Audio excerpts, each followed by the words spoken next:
गुरु ब्रह्मा गुरु विष्णु गुरुर्देव महेश्वर गुरु साक्षात् परम ब्रह्म तस्मै श्री गुरुवे नमः। सदाशिव समारंभां शंकराचार्य मध्यमाम् अस्मदाचार्यपर्यन्तां वन्दे गुरु परंपराम्। ओम श्री गुरुभ्यो नमः। ओम श्री परमात्मने नमः। हम लोग गीता के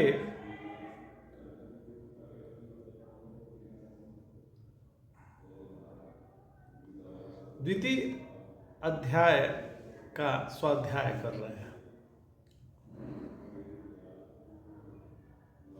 तो अभी पिछले एपिसोड में हम लोग 17वां श्लोक तक पढ़ लिए थे। तो उसमें भगवान कहते हैं कि जैसे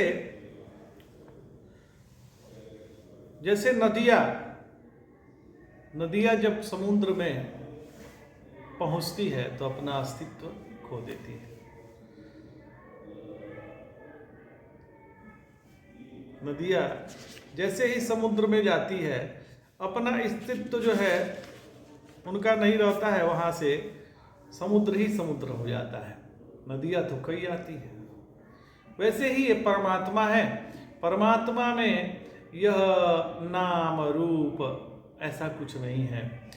आपूर्यपाणमचलं प्रतिष्ठं समुद्रमापं प्रविशन्ति यद्वत् तत्कामा यः प्रविशन्ति सर्वे स शान्तिमाप्नोति न काम कामे।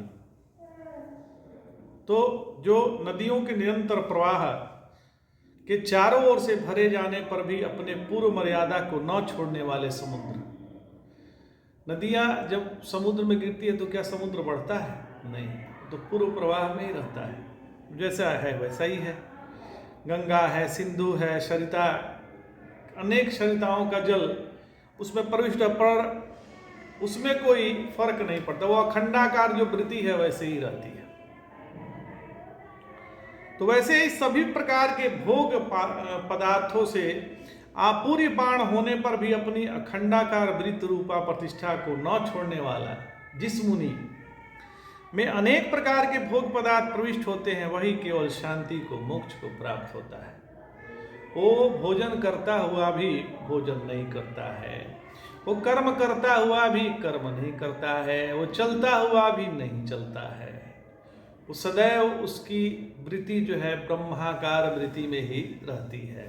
वो चल रहा है तो परमात्मा में चल रहा है, बोल रहा है तो परमात्मा की बात बोल रहा है, खा रहा है तो परमात्मा के लिए खा रहा है। कहीं भी उसमें तुम और मम की बात नहीं है। तो ऐसा जो मुनि है वो शांति को प्राप्त होता है, वो शांतमय है। ऐसा भगवान ने 17वें श्लोक में कहा। आगे बढ़ते हैं हम लोग। 71वां श्लोक। विहाय कामान्य सर्वान् पुंमांश्चरति निष्प्रियः निर्ममो निरहंकारः स शांति मध्य गच्छति। भगवान कह रहे हैं विहाय न छोड़कर, कमान में इंद्रिय तृप्ति की भौतिक इच्छाएं इत्यादि, केवल ब्रह्म में ही, केवल और केवल ब्रह्म में ही अभिनिवेश रखने के कारण जिसका देह से अहम आत्मा और अहंकार निकल गया है, देहादि और उसके धर्मों से जिसकी ममता, देहादि और उसके धर्मों से जिसकी ममता संबंध निकल गई है, जो सब विषयों से वितृष्ण है और संपूर्ण बाह्य विषयों को छोड़कर सर्वत्र ब्रह्म बुद्धि से विचरता है, वही परम शांति को प्राप्त होता है। वही परम शांति को प्राप्त होता है। विहाय कामानयः सर्वान् पुमाश्चरति निष्प्रियः निर्ममो निरहंकार सो शांतान् विगच्छति। केवल ब्रह्म ही में ही अभिनिवेश रखने के कारण, ब्रह्म में ही उसका अभिनिवेश है। तो जिस व्यक्ति ने इंद्रिय तृप्ति की समस्त इच्छाओं का परित्याग कर दिया है और जो इच्छाओं से रहित रहता है, इच्छा है ही नहीं है, और जिसने सारी ममता त्याग दी है, ममता है ही नहीं है, तथा अहंकार से रहित है, वही वास्तविक शांति को प्राप्त होता है। जिसकी देहात्म बुद्धि निवृत्त हो गई है, मैं ये देह हूँ, मैं ये इंद्रिय, मेरा ये विषय या मेरा तेरा वाली भाव खत्म हो गई है, वो ब्रह्माकार वृत्ति में हो गया है, वो शांति को प्राप्त हो गया है। ऐसा उनको ध्यायते विषयान होने के बाद तेना जो अति दुर्लभ मोक्ष है, वो मूर्ख अति दुर्लभ मोक्ष महान प्रयत्न से प्राप्त करने वाला ब्रह्म पुमान है, अर्थात पुरुष शब्द से वाच्य है। एवं भूत ब्रह्मविति स्वयं निरहंकार यानी ब्रह्म ही मैं हूँ ऐसा समझता है। वो ब्रह्म से अपने को अन्य नहीं समझता, अनन्य भाव है, वही शांति को प्राप्त हो गया है। आगे भगवान कहते हैं एषा ब्राह्मी स्थिति पार्थ नैना प्राप्य विमुह्यति स्थित्वा श्यामंत कालेपि ब्रह्म निर्वाण मृच्छति।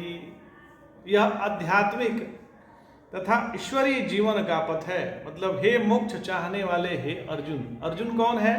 जो आज्ञाकारी है, जिसमें कोई दोष है नहीं, दो निर्दोष है, और जो वह निर्द्वंद है, इसलिए उसका नाम अर्जुन है। तो हे मोक्ष चाहने वाले अर्जुन, यही ब्राह्मी ब्रह्म प्रापक स्थिति है, जिसको पाकर मुमुक्षु मोह को, मतलब देह को प्राप्त नहीं होता।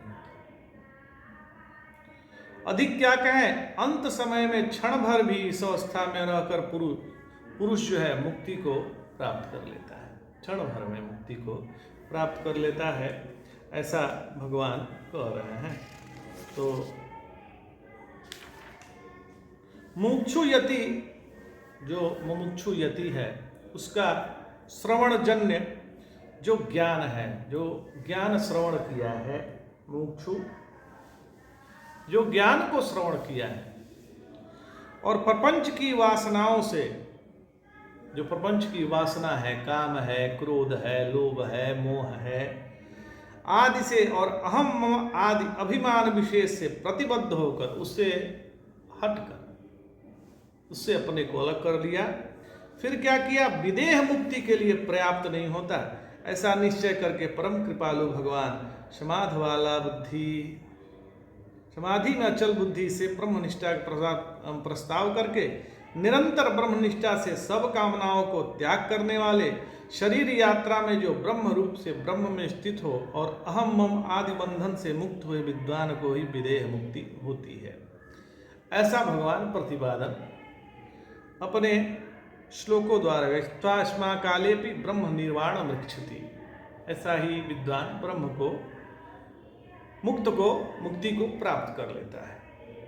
भगवान का वचन है, ये अंतिम श्लोक है। एषा ब्राह्मी स्थिति ही पार्थ नैना प्राप्य विमुद्यति। यह भगवान का इस अध्याय का अंतिम श्लोक है।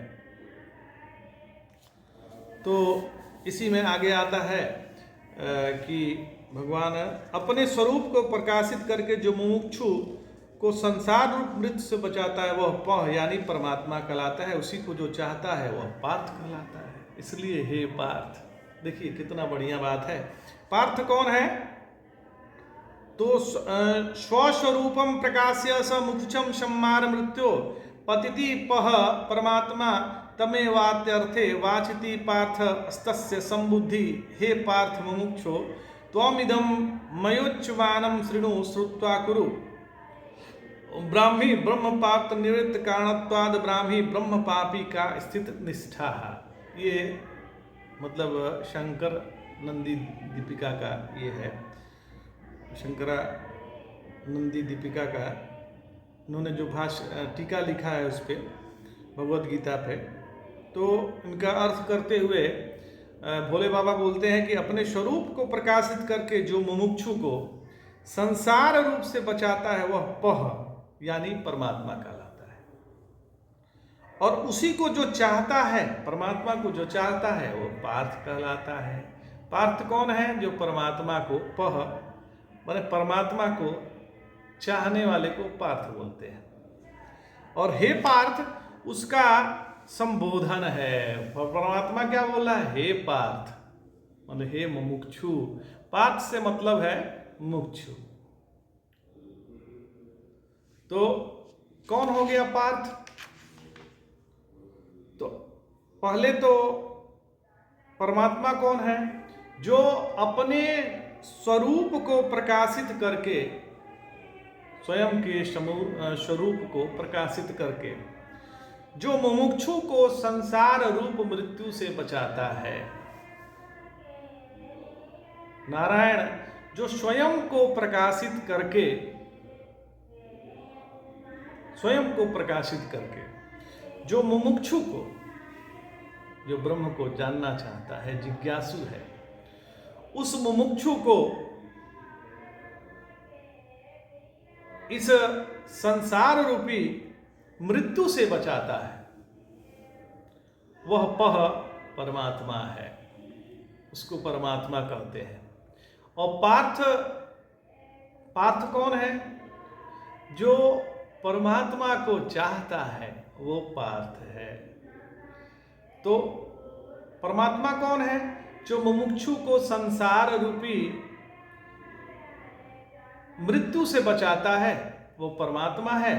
और पार्थ वह है जो परमात्मा को चाहता है, वह पार्थ है।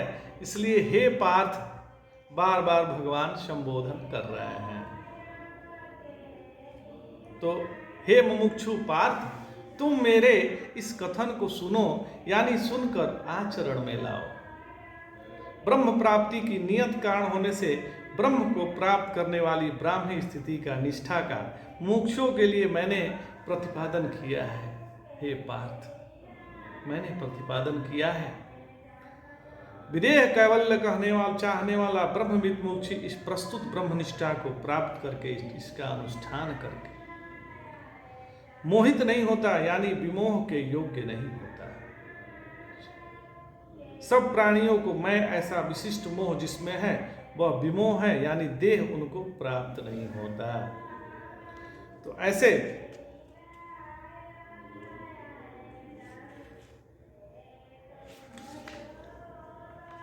आज द्वितीय अध्याय का हम लोग द्वितीय अध्याय समाप्त होने के कगार पे है। तो लास्ट में, हर अध्याय के लास्ट में बोलते हैं लोग, इति श्रीमद्भगवद गीता शु उपनिषत्सु ब्रह्म विद्यायां योग शास्त्रे श्री कृष्ण अर्जुन संवादे सांख्य योगो नाम द्वितीयोऽध्यायः। और इसमें जो शंकरानंद सरस्वती का जो टीका है, इसका बोल रहा है, इति श्रीमत् परमहंस परिव्राजकाचार्य श्रीमदानंदा आत्म सरस्वती शिष्य श्रीमदानंदा आत्म सरस्वती शिष्य श्री शंकरानंद सरस्वती कृतो गीता वाक्य तात्पर्य बोधिन्याम द्वितीय अध्याय। तो द्वितीय अध्याय आज हम लोग जिसका स्वाध्याय कर रहे थे समाप्त हुआ। पुनः जो है हम लोग कल से तृतीय अध्याय की शुरुआत करेंगे। वैसे ही चलेगा, 10 श्लोक का प्रतिदिन हम लोग का अभ्यास रहेगा। आज इतना ही। इसके पहले एक चीज जो बाबा बोल रहे हैं, यतः ऐसा है इसलिए कैवल्यार्थ यतियों को वाह्य विषयों में प्रवृत्ति छोड़कर इसी ब्रह्मनिष्ठा में सर्वदा स्थित रहना चाहिए। यह सिद्ध हुआ, इस अध्याय में यह सिद्ध हुआ कि जो कैवल्य प्राप्त करने वाले जो सिद्ध महात्मा हैं, जो योगी हैं, उनको सदैव ब्रह्मनिष्ठा में स्थिति रखना चाहिए। ऐसा इस अध्याय से सिद्ध हुआ। जय जय शंकर, हर हर शंकर, नमामि शंकर, भजामि शंकर, नमः पार्वती पतये, हर हर महादेव।